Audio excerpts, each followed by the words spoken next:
Vlad says, hey, Bradley, at this point, we understand that land flipping in the U.S. is a fantastic business model, but no business model is completely foolproof. In other words, every business model comes with its own risks and nuances. Can you tell us from your experience, what are some of the risks and nuances in the land flipping business? And how can one best avoid these risks when just starting out? Great question. There are some. And I'll try to keep this brief, guys, so we can get back to SEO. Let me finish the question. For example, if we send out a whole bunch of direct mails, but no one actually gets back to us, we thought we'd get your opinion on this before we actually jump into the land flipping business ourselves. We value your opinion highly, regardless of it being SEO related or land flipping related. So we'd appreciate your answer from you on this. Cheers. Well, great question, Vlad, and I appreciate the kind words. Thank you. Number one, follow the program. Don't deviate. Like, again, Adam, I don't know if you're still, yeah, you are. The land profit generator, I don't know if we still have an affiliate link for that or not, but if we do, yeah, I'll check. I don't know if it's still valid, but land profit generator, Jack Bosch's training program, it's phenomenal. It's all I needed. Well, I had previous real estate experience from a decade earlier, but when I got back into real estate after 10 years of not doing it at all I did was take Jack Bosch's land profit generator program. At the time, it was $1,500. I'm sure it's more now, but that was all I needed to get started, right? And don't deviate from that. Don't try to be creative and think you're smarter than what the program is. Just follow the damn program. Because I thought, because I had previous SEO, or excuse me, previous real estate flipping experience when I used to flip houses a decade earlier, there were certain things that I thought that I could do better, blah, blah, blah. But you want to keep your risk low, especially when you're first starting. And the easiest way to keep your risk low is don't risk any damn money, right? Don't risk any money. In the land flipping business, the only risk you have is your marketing cost, period, as long as you do it properly, right? I would secure properties, 6-month contracts, 180 days to closing for $10, right? Because that's all I would send for earnest money, or what they call binder deposit. $10. I'd send out 10. You can get away with 5 actually, but I'd risk $10 on every property that I would secure under contract. That was it. My earnest money, my binder deposit. If I default on the contract, they get to keep my $10 as full settlement for any claim. But I never defaulted on any contract. Why? Because I put a weasel clause in the contract that said, buyer has the right to cancel this agreement at any time for any reason. And guess what? I still got all my contracts signed. So even if I did cancel a contract, I could request my $10 back. I never did. And I did cancel several contracts because I found out that the properties were worthless at some point throughout the due diligence period, feasibility studies, etc. So all I'm talking about is, number one, stick to the plan. Don't deviate. Don't risk any money. Send out the offers, low offers, 30 cents on the dollar, and don't ever offer more than $10 for binder deposits. Keep a 6-month closing period, because that's the only thing that I caught resistance on often was the closing period. Because people say, well, why is it going to take 6 months? And I would say, because I've got multiple transactions locked up at any one time, and I got to free up capital in order to purchase your property, which was kind of not really true. I mean, it was true in a way because I always had multiple deals going, but it wasn't to free up capital because it wasn't ever my capital buying the property. So I'm not going to say never, because I did buy a couple of the properties myself and then later flipped them with my own money. But most of the time I would just lock the contract up and then you market the contract. Remember, guys, you're not a real estate investor unless you're buying and holding real estate.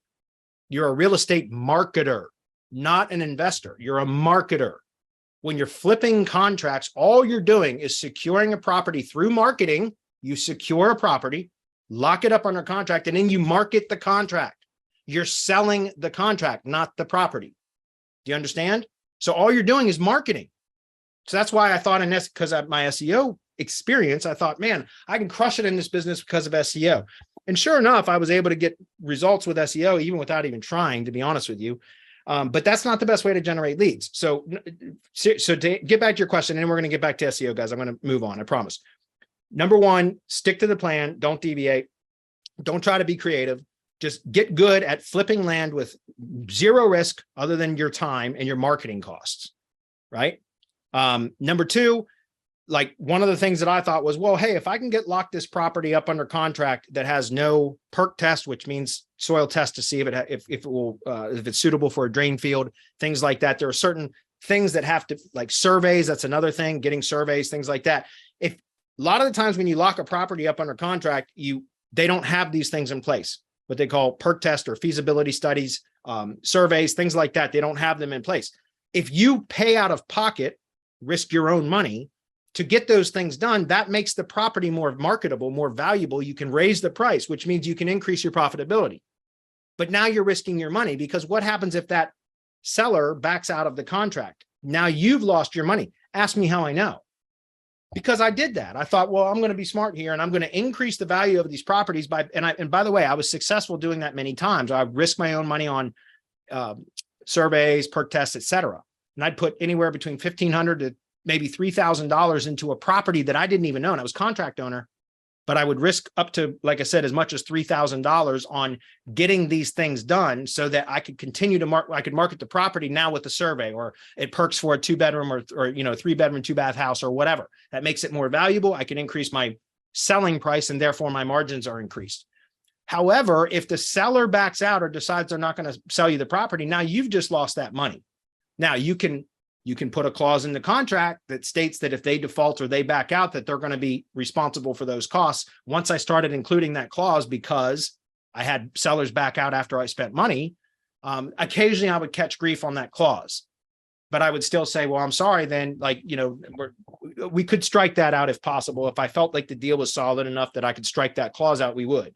But for the most part, I'd say, no, I'm sorry, I'm not risking my money, to get feasibility studies and stuff done if you're potentially going to back out. Anyway, long story short, I did that with a property that I thought I was going to purchase and keep for myself, because it's out in West Virginia by the ATV trail system I like to ride. Anyway, I got a piece of property locked up under contract. I had a perk test done.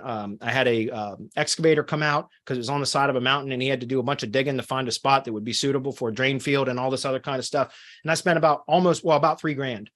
And 6 days before closing, the lady backed out on me and I had to take her to court, and I sued her and I won a judgment for it, but I'll probably never see it. If she ever goes to sell the property, I'll get paid. I'll get reimbursed plus interest for that judgment. But anyway, I just tell you all this because, number one, don't deviate, stick to the plan. Don't risk any of your own money other than marketing dollars. And then number three, when it comes to generating leads, like SEO and paid ads, that will work. You can generate leads that way, but the better way to do it is to do direct mail, because you can target specific areas. And then when you go to do the research for all those respondents, it becomes much easier because now you're in one county database. It becomes much easier. You become familiar with the area, familiar with property values in that area. It becomes so much more efficient. So what I recommend is finding a few counties within a particular state that you want to target and hone in on them and just continually mail to them, like once per quarter, every 3 months. You hit the same list over and over, vacant landovers over and over again. And over the course of about, a year, 18 months, and you've hit them 4 to 6 times with the same offer or the same pitch. Hey, we know you have vacant land. If you'd like a cash offer, reach out. You start to pick up more and more properties from the same farm area. They call it farming in real estate. You farm that same list, that same area over and over and over again. And what happens is brand recognition. They start to see your brand over and over again, and it starts to build trust, even if they've never talked to you. And eventually they're like, hey, I'm tired of paying taxes on this vacant land. I keep getting this letter from this annoying guy. So let me just give him a call and see what he has to offer. That's what I recommend. The leads that come in from SEO and paid ads and stuff, they're so random because of areas. It's just a much longer research process. It's harder to determine the pricing and all that other kind of stuff. I'd still process those leads, but they weren't as efficient. That makes sense. Good question, guys. I appreciate the questions on real estate. Eventually I will get back into that, but not anytime soon. We're going to run out of time.